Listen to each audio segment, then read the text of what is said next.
name is Sudha David Wilp, and on behalf of GMF's Berlin office, I'd like to welcome you to today's Transatlantic Tuesday.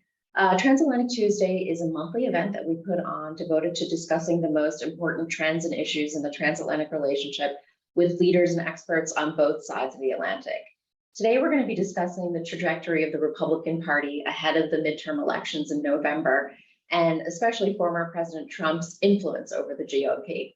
We're going to start, as always, with a brief moderated conversation for about 15 to 20 minutes, and then we'll open it up to all of you for questions and comments. If you'd like to ask a question or pose a comment, there's a Q&A box at the bottom of your screen, and feel free to start inputting those in now since they'll automatically queue up. Before we start, I'd like to briefly introduce our moderator for today, Martin Klingst. He's a journalist and author and a visiting senior fellow at GMF. He's reported periodically from the United States, working for the renowned weekly Die Zeit, and he also recently served as head of strategic communications at the Office of the Federal President of Germany. Martin, thank you so much for moderating today's conversation. I look forward to it, and the floor is yours. It's a pleasure. Thank you so much, Sudha, and I welcome our two panelists. There is Jessica Taylor. She is the Senate and Governor's editor for the Cook Political Report with Amy Walter. Previously, Jessica was a political reporter for National Public Radio for 5 years, where she covered elections and breaking news, ranging from the White House to both chambers of Congress, and also covered statewide elections. She was also a contributing author to the 2020 edition of the Almanac of American Politics, and was promoted senior author for the 2022 edition, the first woman ever to hold that position in the book's 50-year history. Her quotes and analysis regularly appear in the New York Times, the Washington Post, the Wall Street Journal, and numerous other publications. And then there is Andrew Dizzidario. Andrew is a very accomplished congressional reporter for Politico, covering the Senate, national security, and foreign policy. He previously covered House investigations into the Trump administration, and he joined Politico from the Daily Beast, where he covered Congress with a focus on national security, foreign affairs, and Senate campaigns. He previously worked at BBC News and Real Clear Politics. So welcome, a warm welcome to both of you. So we are going to talk about the trajectory of the Republican Party ahead of the midterms and the 2024 presidential election. And Jessica and Andrew, please feel free to jump into the discussion whenever you feel like it. So let me start with the first question. Without further ado, Jessica, it seems ahead of the midterms and the 2024 race that the more the judiciary comes down on Donald Trump, the more firmly his supporters stand by him, and the more his chances increase to run and win again. Is that right? Is Donald Trump invulnerable?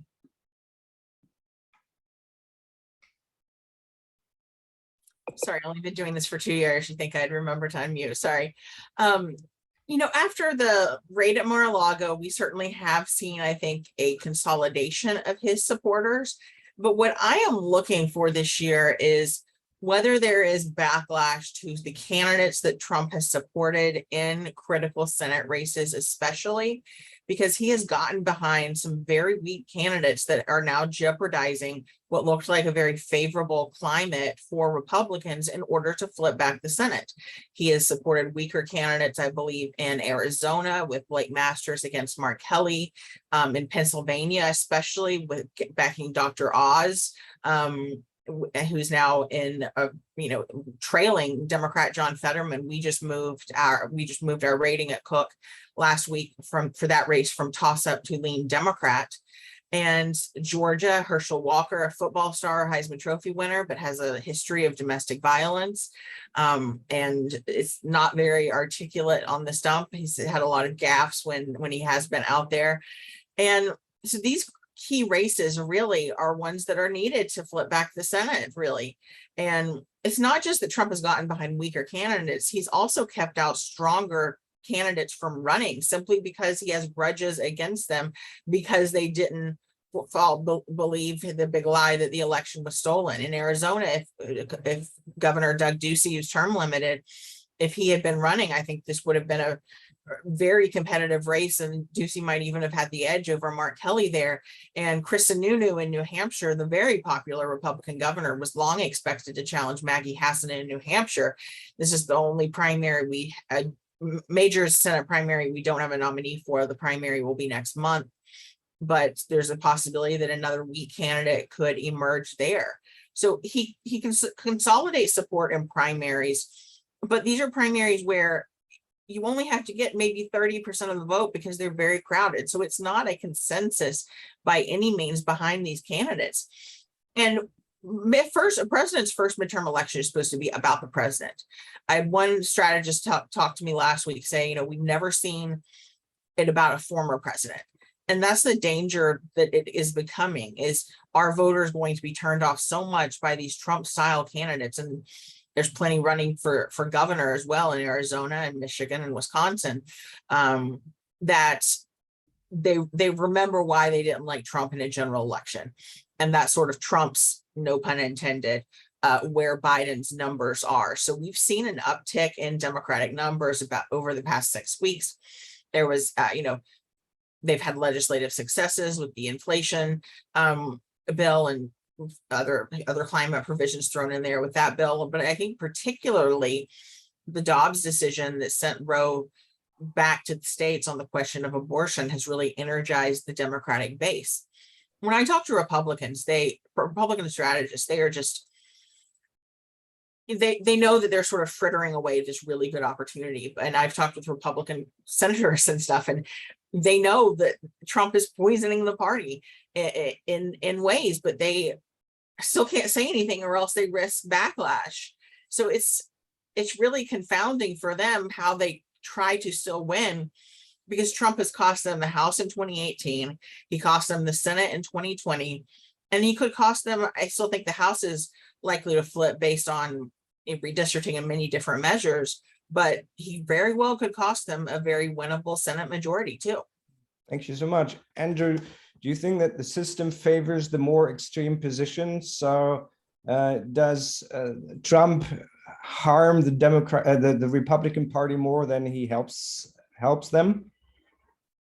Well, I think we're going to get a pretty certain verdict in November on that question. But to piggyback off of something that Jessica mentioned, Mitch McConnell kind of has this ethos that has guided him over consecutive elections, which is that in the primary, you have to send the most electable Republican to the general election, right? Mitch McConnell has talked for years and years and years about how Republicans have been ill-served by candidates like Christine O'Donnell and Todd Akin and others who, might be favorites among the Republican base, and in this case might be favorites among, the Donald Trump supporting crowd within the base and with the former president himself, of course. But the problem is, as Jessica mentioned, that those are not always the most electable candidates. Doug Ducey in Arizona is a prime example. Chris Sununu in New Hampshire. I can tell you that Senator Maggie Hassan was relieved when Governor Sununu announced that he was not going to run for that seat. He actually, in doing so, had some very interesting comments about the way the Senate works today. That was really rang true for those of us who cover the Senate every day, talking about how the institution itself is not really built for getting things done, how he's being governor is a much more a suitable position for him.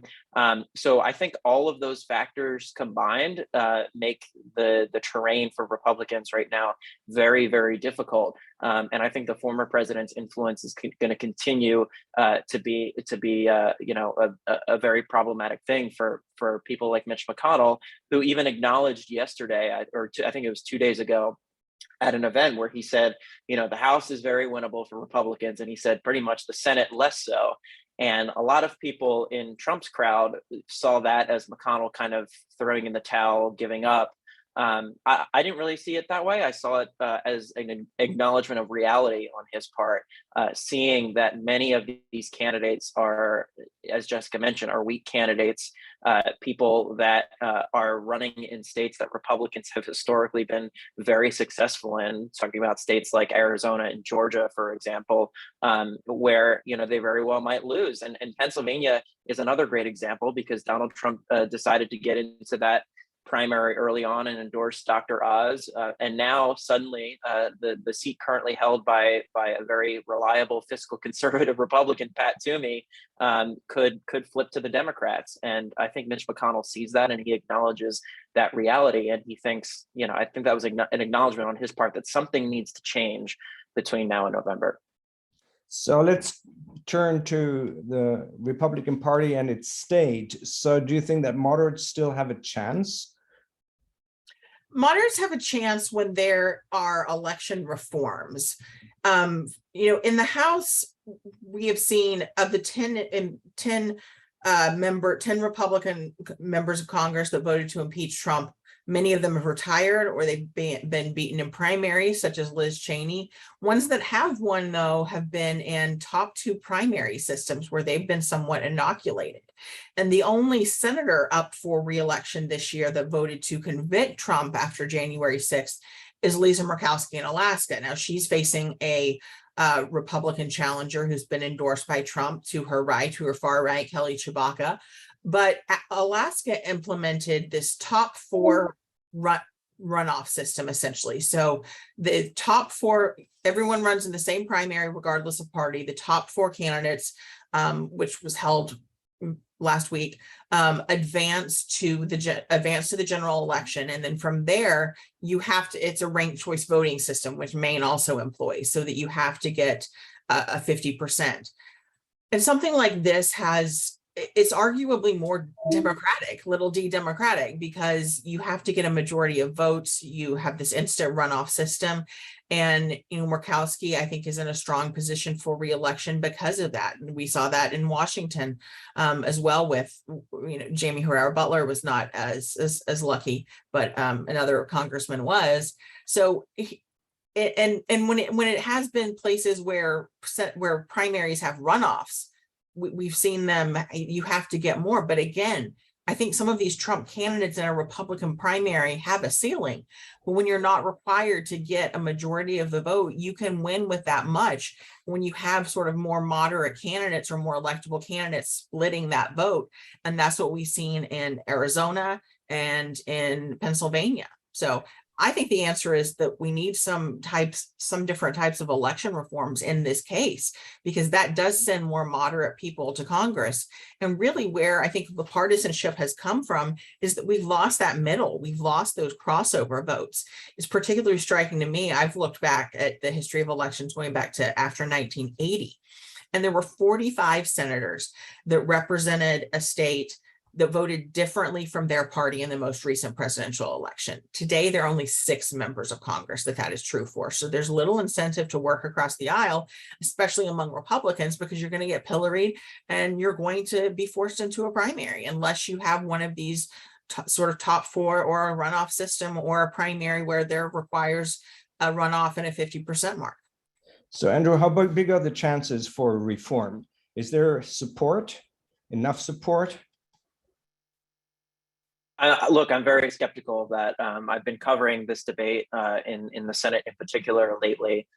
There doesn't seem to be much interest because they're working in a system that rewards you if you are not working across the aisle, if you are not sort of one of the traditional deal makers in the Senate. I think of people who are retiring, like, for example, Rob Portman in Ohio, Pat Toomey in Pennsylvania, and who they could be replaced with if, assuming the Republican candidate ends up winning those races. You look at someone like Rob Portman and you see someone who is very moderate, very much works across the aisle, could be replaced by J.D. Vance, who is a very outspoken supporter of Donald Trump, he came out against, for example, the Ukraine aid package, whereas Senator Portman is among the most, one of the strongest supporters of Ukraine in all of Congress. In Pennsylvania, Senator Toomey was someone who voted to convict former President Trump in his second impeachment trial, and has, shown streaks of moderation, being an independent a little bit, who could be replaced by someone like Dr. Oz. So I think you're seeing a lot of these folks in the party, particularly on foreign policy issues, being influenced by Donald Trump and being rewarded when they take these positions that might be more in line with the base, but are very much turn off the leadership of the party, like Mitch McConnell, for example. I remember sitting down with Mitch McConnell for an interview right after the $40 billion Ukraine aid package passed, and he was very much touting it as a victory, even though 11 members of his own conference voted against that aid package. And at the same time, people like J.D. Vance were on the campaign trail slamming it as a waste of money and saying the U.S. should be helping Ukraine right now. Mitch McConnell is really working hard to try to stamp out that sort of neo-isolationist streak within the Republican Party right now.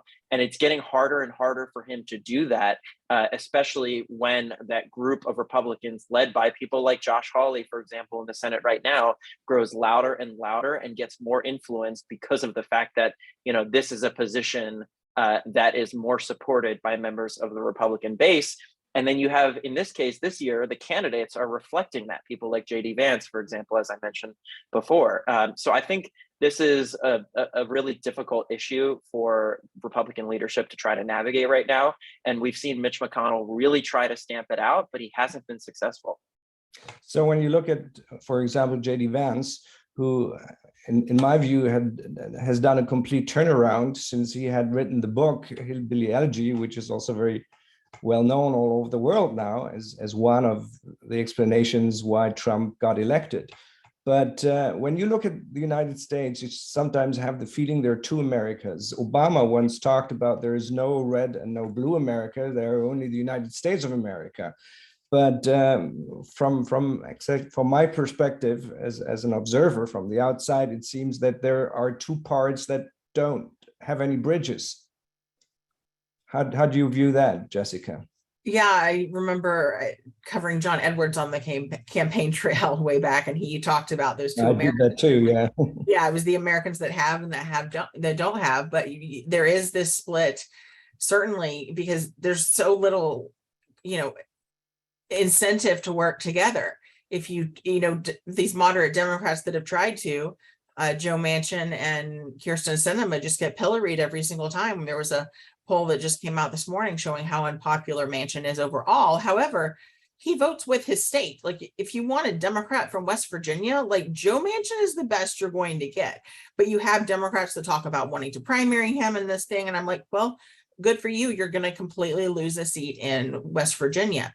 It's hard to sort of keep this, because it doesn't just happen on the right. We have seen it happen on the left, certainly, with more far left members trying to, kind of hold this, purity, or wanting the party to move further left. And, some of that stuff has damaged their party last cycle, certainly. The defund the police movement really hurt, I think, Republicans or Democrats in the House specifically. They were expected to pick up seats. They ended up losing seats and had just now have a very slim majority that they're likely to lose in 2022.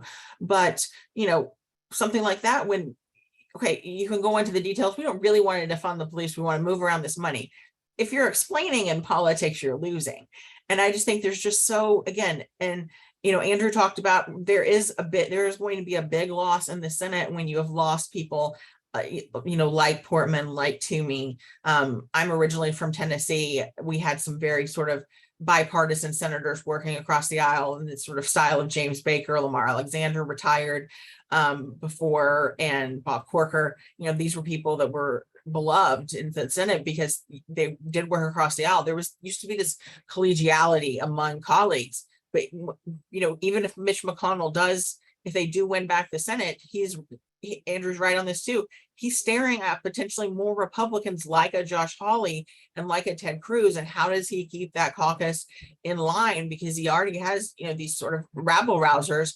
and he could get more of those. I think that's a frustration of McConnell too. He wants to win with the best candidates. He knows that these are not the best candidates, but even if they do manage to sort of get dragged across because there is a wave, which I expect things to tighten post Labor Day when the campaign really kicks in, they're not going to work across the aisle. They're just going to want to investigate Biden. They're going to want to launch all these investigations and try to be on Fox News and everything. It's driven by how much cable TV time can I get instead of what can I work together with. Andrew, is there any chance to overcome this divisiveness? I mean, when you look at the Republican Party, I remember the wave in 2010, due to the Tea Party movement. And nowadays, it seems that some of the Tea Party people are actually more in the middle of the Republican Party than on the right. And so does the Trump revolution eats its children?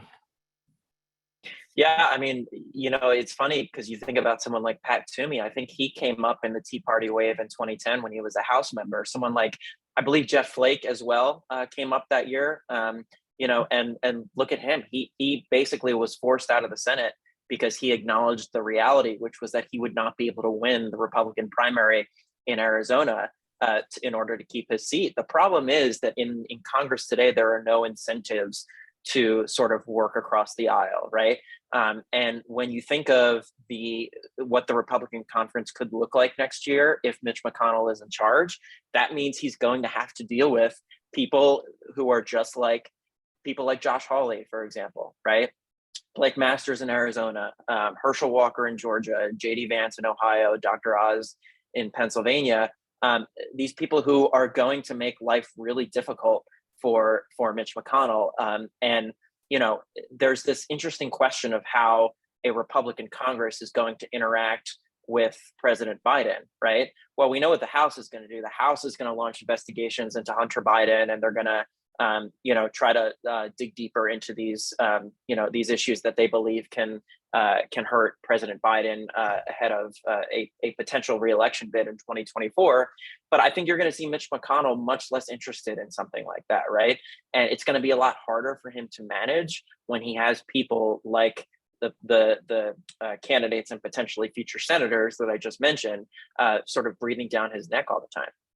Right. So before we turn to the auditors and the viewers, just one final question. This is the $1 million question. Do you think Donald Trump is going to run again? And is that going to help or hurt his party for the possibilities to win election in 2024? I mean, Republicans at this point are hoping that given everything that happened at Mar-a-Lago, it means he won't announce before the midterms, which would make it even more about him. I mean, that's just would be the biggest gift he could give to Democrats right now. So that may have delayed that. Listen, he's sending every single sign that he's going to run, but I also caution, like, no one knows what Donald Trump is going to do until he does it at that minute. He can switch his mind, he can change whatever, let's see what happens with Mar-a-Lago and these documents and investigations and different things. But I assume, everyone, I was one of the people that didn't think he was going to run in 2016. And, he announced for president actually on my 30th birthday, and he talks about going down the gold elevator. So you cannot, this is a man who you can, even his closest advisors don't know what he's going to do from minute to minute. Republicans have a lot of better fresh faces, but they've doubled down. I mean, Trump has remade this party in his own image, and he demands absolute loyalty or he's going to come after you. The only people that seem to have survived this are, Brian Kemp in Georgia, which maybe Georgia sort of Trump's kryptonite there, where he wasn't successful and different things. But I mean, when I'm talking with candidates, like, I have to ask them real questions, like, do you think that the election was stolen? And I mean, that is not an actual question I should be having to ask candidates, but that is the reality of where we are now, and that you're only going to get Trump's endorsement if you pledge fealty to him. And that includes, again, the preposterous lie that that the 2020 election was stolen when it was not. And, races that I would also keep an eye on some of these races on the edge that Republicans are trying to make into races. We also moved Colorado in our ratings from likely Democrat to lean Democrat. And you have a candidate there in Joe O'Dea, who's a more moderate businessman, blue collar. He's pro-choice to an extent. He's not saying, no exceptions for rape and incest. And most importantly, he says that Joe Biden won the election. Like that, again, that is the standard where we are right now. So you have moderate candidates in more difficult states. If they had candidates like Joe O'Dea, I think in, Arizona and Pennsylvania, we'd be talking about very different races. But, also what the Republican Party is, I think the biggest thing damaging them in a way is voters want to look ahead. Well, Trump continuously wants to look backward. He wants to look at 2020. They're still talking about audits and different things in certain places. Like that is not giving voters a reason of why to vote for you other than the election was stolen. We should, not certify coming up. Andrew, how do you think about that? And do you think that Trumpism can survive without Trump? Well, I think it absolutely can. And you're seeing it sort of try to carry on in other candidates, like people like Ron DeSantis, Mike Pompeo, who are sort of trying to piggyback off of Donald Trump in some ways without sort of getting ahead of themselves and waiting. What they're trying to do is waiting to see when or whether Donald Trump announces, right? To Jessica's point, Republicans in Congress really want Donald Trump to not announce a presidential run before the midterm elections, because that would suck all the energy out of their efforts to take back the House and potentially the Senate as well, right? And what the Mar-a-Lago investigation does for Donald Trump is it really emboldens him, right? He can use this as another example to say, I'm the victim of this witch hunt. Democrats and the FBI, the DOJ have been going after me for years and years and years, and he's using it to his advantage already. That's why he was the one to make public the FBI search in the first place, right? Because he believed, and I think correctly, that this actually helps him with his base of voters, right? But I think Republican elected officials and people running for office this year are very wary of the possibility that Donald Trump could announce something before the midterm elections. And it seems like, to Jessica's point, all indications are that he is going to try to run again for president in 2024. But in Trump world, nothing is done until it's actually done. Thank you. So here's a question from one of our viewers. If Trumpist election deniers do badly in November in all of the 6 key swing states that Biden all won in 2020, what impact do you think it might have on Republican politicians and voters going forward? Even further, if, say, Trump declares for 2024 ahead of the midterms and the Republicans fail to retake the House, what impact would that have? I've heard this before, that there is a fear among Trump, I think, that if he announces before Republicans do very badly, that the blame would be on him. Again, he still remains Teflon, and it is still very hard to pin these things to him. He's going to have a myriad of excuses, as he usually does, as to why it wasn't him when it really was. I still firmly believe the Republicans would still be in power in the Senate, and they would have won both of those Georgia runoff elections on January 5th, 2021, had Trump accepted the election results, conceded, moved on. This could have been a race about, we're the one chamber that needs to be a check on a Democratic Biden White House and a Democratic House. I think both, at least one of them would have still gone to Republicans, and we wouldn't. Mitch McConnell would still be Senate Majority Leader, but that didn't happen. And everyone I talk to in Georgia, they know that that is Trump's fault. It's a difference between knowing that it is Trump's fault, which, we can look at it and say that, but like I still think, it's a death wish if you politically, if you are a Republican candidate and say this, though. So it's just hard to, say that out loud. And even though, again, I've written, as I mentioned before, if these weak candidates win, it is on Trump. And if, these things that have moved away from Republicans, and that this election is more a referendum on Donald Trump, which Democrats have tried before. And I think this is the key difference here. Almost a year ago in Virginia, you did have Glenn Youngkin that won in an upset in the Virginia governor's race. Democrat Terry McAuliffe really ran on Trump. Trump wasn't in the news then as much. He is now, though. And also Youngkin did not have to run in a primary where you have to pledge fealty to Trump in order to win. So he was able to distance himself. He did not seem like Trump. But the candidates that are running now, they sounded like Trump in the primary. We're seeing some of them start to pivot. For instance, Blake Masters in Arizona, his first general election ad was his wife talking about him. Same thing with JD Vance. They have their wives coming on talking about their family, trying to soften their image. That's also a signal to me that there's a really weakness there amongst especially suburban women voters. And those are the ones that turn so hard against Trump. So if they see a candidate that is like Trump, they're very likely to not vote for them. And that could be very decisive. So I absolutely think this would be on Trump, but will Republicans acknowledge that and begin to say it? I'm really doubtful of that. Andrew, here's another question. How is the Republican Party handling the split over NATO, Ukraine? And is the divide larger among the public than it is in Congress? I think it's definitely larger among the public than it is in Congress. You know, I've talked to people like Josh Hawley about this a lot, who is more in the sort of America first foreign policy vein.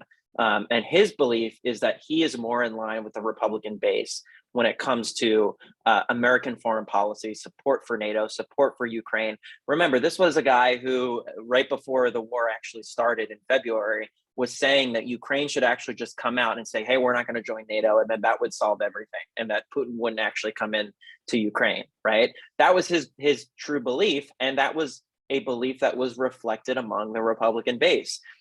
When you look at the way the Republican conference is structured in the Senate in particular, you know, you look at the vote a few weeks ago to admit Finland and Sweden into NATO, it was 99-1, and the one was Josh Hawley. And the reason why he voted no was because he wanted to sort of burnish his America first foreign policy credentials in the vein of Donald Trump and put forward this argument that, you know, he is the one who's actually more in line with the Republican base than Republicans in Congress. I think that's less so the case in the House, where you actually do see a lot more anti-Ukraine, anti-NATO sort of sentiments bubbling up. The House had it was a non-binding resolution. It wasn't actually on admitting Finland and Sweden into NATO, but a non-binding resolution on whether the House, supports it as a concept. And you did have many more Republicans voting no. You did have many more Republicans in the House than in the Senate opposing the Ukraine aid packages, for example, too. So I also see this as a House versus Senate dichotomy, not just the general public versus Congress dichotomy. And that's something that, as I mentioned before, if Mitch McConnell does become majority leader again, he's going to have to deal with within his conference in terms of whether and when another Ukraine aid package is going to be necessary, which at this point, the administration hasn't explicitly asked for, but everybody believes that as this war gets into the winter months and at the rate that we're burning through the cash that's already been appropriated, that another package is probably going to be necessary. And do you think it will be passed? I think it depends when, right? I mean, under the current structure of the Senate, I think it would be pretty easily passed. However, if Mitch McConnell becomes majority leader and he has to put something on the floor that divides his conference. Remember, Mitch McConnell famously does not like to do anything that divides his conference when he's majority leader. If he sees that there's going to be 15, 20, even 25 members of his conference who are not going to vote for a Ukraine aid bill, that's going to be really tough for him. Yes, he really believes in it and wants to, continue to support Ukraine, continue to send weapons. He believes it's sort of the issue of our time right now, in a way to sort of push back against China as well and show them that, yes, we're serious when democracies are threatened around the world. However, it would look really bad for him and for his party if that were the case. So I think it will really come down to timing. If this is something that needs to get done in the lame duck period, for example, before the new Senate is sworn in, again, depending, of course, on how November turns out, then I think it would more likely pass than anything else. After January 3rd, I think it's much less likely. So, Jessica, there's another question. Are there already any reliable insights into the question of how the abortion issue will impact mobilizing voters? We are seeing it impact Democratic enthusiasm. We have seen sort of when you look at the polls and when you apply the likely voter screen, which is a more reliable method for once we get closer to November, the Republicans have been very much enthused that they were far more likely to turn out. And we often see that. And, some of with Biden's own approval ratings and Democrats' own approval ratings, it was their own voters that were frustrated with some inaction and different things. But this has given them motivation in real time to say, okay, a right has been taken away. And what here you have to act like this is no longer a theoretical question. And then I think we have Kansas to show us as actual voters voting in a state that is very conservative, that you had such incredibly high turnout there. And it was a 20-point margin. It was not close. So that requires in a state like Kansas to not only have Democrats and independents come out and vote for it, but for Republicans to cross over as well. And I think this question is more, it's going to have more of an impact in the governor's races than in the Senate, because these governors they represent sort of a last block in some of these states, especially states like Michigan and Wisconsin that had trigger laws, one from the 1800s, and in the case of Wisconsin that were going to go into effect that would criminalize any doctor that performs that. Now the current governor, Tony Evers, who's up for re-election, he has said that if anything is brought against a doctor, that he would give them clemency. But his now Republican opponent, Tim Michels, who was endorsed by Trump in there, is not going to do that.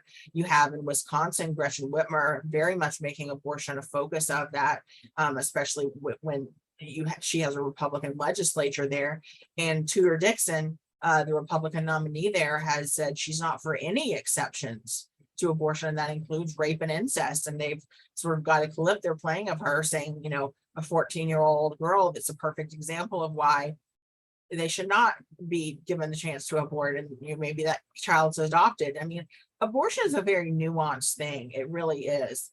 And I think the public is somewhere in the middle. They don't want to, unlimited up until birth, which really isn't happening. But, in that instance, it's usually medical deformities or something is wrong with the child, or something, life of the mother or something. But, they want it more than 6 weeks because many women don't even know they're pregnant by that and stuff. So I see it mattering in the governor's races, especially. And again, Kansas just does give us an actual real-time focus group in a way that this is happening. Oklahoma is different. What? Next door, Oklahoma is different. Yeah. But we will see. It does look like it's going to be on the ballot. Right. I will caution though, because these elections aren't up and down. Do you want abortion to stay legal or don't you? Essentially, like it was in Kansas, with what they had in their constitution. So you still got to vote for the candidate. So I think it's not as simple as everyone that is pro-choice and thinks abortion should be legal is going to vote for the Democrat. It's not as clean cut as that. Although in Michigan, I think an up or down vote is going to be on the ballot. They seem to have collected enough signatures. But it is energized. This is sort of, I've talked to a lot of Democrats who are like, this is what we needed to really sort of energize our voters in a way. And so I think, going back, that really could be a pivotal moment to sort of perhaps change the trajectory of this. Will that enthusiasm persist through November? I think it may be even the playing field and maybe made it a little more neutral environment. I still think Republicans have the slight edge because when you look, I still think the economy, inflation, supply chain issues are still top of mind for voters. Yeah. But abortion is climbing there among those issues. So Andrew, what are voters, according to your reporting and interviews, are most concerned about? What is their major issue? Is it inflation, as one of our viewers asks? Yeah, look, I think people vote generally with their pocketbook, right? There was a poll that came out from NBC this week saying that actually threats to democracy have eclipsed the idea of pocketbook issues as the most important issue to voters. And I think that that's reflected in a couple of things. Number one, what we've seen with this newest investigation ensnaring Donald Trump. And the second thing is that folks really didn't think that the January 6th committee hearings would have much of an impact on the elections in November. It was thought of initially as just something that was for sort of the elite DC class, and outside the Beltway, it wouldn't really matter much, and it wouldn't have any impact on the midterms. But I think what that poll shows is that Americans are seeing more and more how January 6th unfolded, and how certain people in power kind of enabled it and allowed it to happen, encouraged it. And a lot of that is being reflected in some of these candidates we're seeing who are standing for election this year, as we talked about before. So I think, yes, generally people do vote with their wallets, but I think there might be, some room to say that, some of these other more ancillary issues that we've seen in Washington and other things that have gotten more attention, for example, on the cable networks, could be starting to eclipse that. Now, I cover mostly national security and foreign policy on Capitol Hill. And usually, unless we're in the middle of, a hot war, American troops are somewhere overseas, foreign policy usually doesn't really impact midterm elections or presidential elections. I would say over the past, 50 or 60 years, there have only been, a handful of elections that have been decided based on a foreign policy question. But, this year we see a lot of fervor on the right over what we are doing in Ukraine, what we are doing to push back against Russia. And I think that could sort of drive a lot of these Republican candidates. I still do think, though, that as Jessica mentioned, inflation, supply chain issues, everyone sees it, right? You go to the supermarket, you see that prices are higher. You see that you're getting charged more for basic things than you were a year ago. And that is certainly helping Republicans as they try to win back the House and potentially the Senate. Is the Ukraine war of concern to the average American voter, or is it mainly played out in Congress? I think it's mainly played out in Congress for sure. But I do think that it is an animating factor for some, as I mentioned before, for some folks on the right who think that, again, in the vein of someone like Josh Hawley, that we shouldn't be involved in this conflict at all, and that there are other things. For example, the argument you hear a lot is that why are we sending $40 billion to Ukraine when our country has so many problems at home, right? Well, you could say that about any issue we spend money on for overseas, right? And I think a lot of people would agree with that. What Republicans like Mitch McConnell argue is that this is sort of an investment. This is a down payment to make sure that there is no land war throughout Europe, right? Because over time, that would be much more costly to the United States. And also, another reason why it's important to spend that money right now, this is what someone like McConnell would argue, is that there are some awful chain reactions right now in the energy markets from Russia's war in Ukraine. Obviously, we have already cut off Russian oil. Most European nations have already done that. And that's going to open up a lot of supply chain issues. That's part of why we saw gas prices so high. President Biden tried to frame this as, in his words, Putin's price hike, which was partially true, but also sort of an acknowledgement that there are other factors that have led to the higher gas prices that Americans have seen over the last year or so. But look, I think that a lot of this comes down to how people are feeling economically, and that's what will ultimately determine the outcome of these races. Thank you. A final question to both of you. If it turns out that Trump becomes history, do you see any candidate on either side who would be capable to bridge the gap between red and blue America and to overcome the divisiveness? Is there anyone you see on the horizon, Jessica? I mean, you have people like Larry Hogan, the term limited governor in Maryland, that is certainly getting his name out there and making moves, try to run Liz Cheney, the way that she is framed. I mean, you could very well tell in the last weeks of her ultimately failed and doomed reelection bid that she was aiming more at a larger national audience than she was particularly Wyoming voters. You don't run an ad with your father bashing Trump in a state that he won, but with 70% of the vote. I think they are sort of positioning themselves as that, and you have Democrats that are cheering them on. But I still just think the way, even if Trump isn't there, the Republican Party is still just gravitating toward the Trumpism. I just think it has permeated that, and that you have other candidates that are aiming to sort of take that on. I think Ron DeSantis clearly would be sort of the heir apparent in a way. You know, he could run against Trump. Even if he runs, he may not, but he has certainly positioned himself. And you know, in a way, he's someone, I've heard this from Republicans before, and sort of Democrats fear this.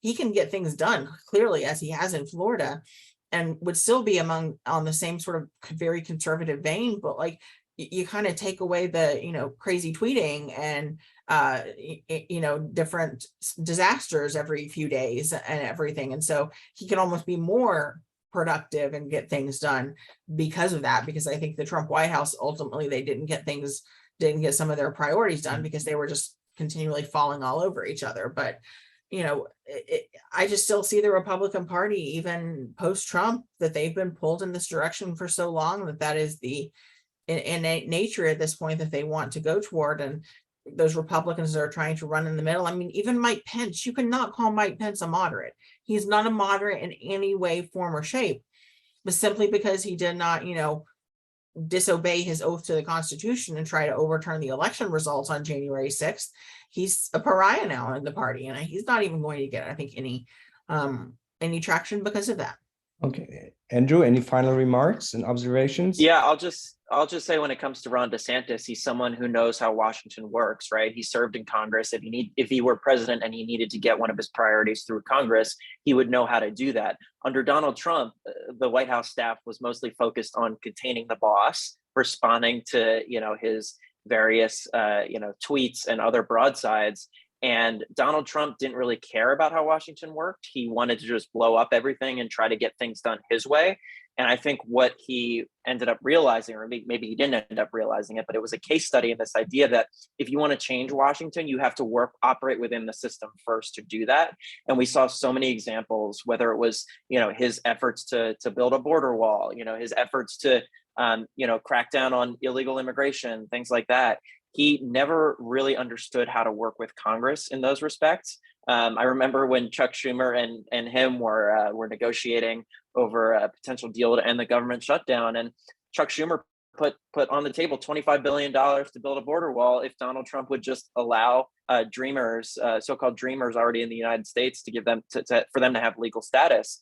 And Donald Trump said no. And I feel like a typical Republican politician would actually think about that offer and say, maybe there's some room for negotiating here.